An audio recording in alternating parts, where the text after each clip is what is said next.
In today's video, I'm going to teach you how to create a simple drop-down of yes, no in Google Sheets on desktop. This quick setup is perfect for checklists, status tracking, and keeping your data clean and consistent. First, open your Google Sheet and decide exactly where you want people to choose between yes and no. Click to select a single cell or drag to select a range if you want the drop-down available in multiple places at once. If the entire column needs it, you can select the whole column before you continue. Getting the selection right at this stage saves you time later.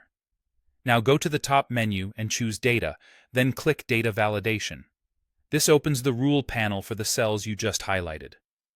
Data validation is what tells Sheets what kind of input is allowed, and it's the tool that powers dropdowns. In the Criteria section, open the dropdown and pick List of Items. You'll see a box where you can specify exactly what options should appear. Type yes, no with a comma between the two options. Be careful to use the exact wording you want people to see. If you don't want extra spaces in your list, don't add any after the comma. Capitalization matters for appearance, so decide whether you want yes and no capitalized for consistency.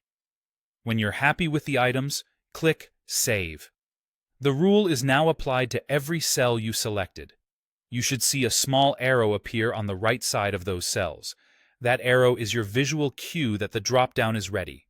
To use it, click any of those cells and then click the arrow. You'll see the list with two choices, yes and no. Choose one, and Sheets will fill the cell with that exact value. This keeps your entries uniform, so later filtering, sorting, or summarizing is much simpler because you won't end up with different variations like Y, yes, or yes. If the arrow doesn't show up right away, make sure you save the rule and that you're clicking one of the cells you selected at the start.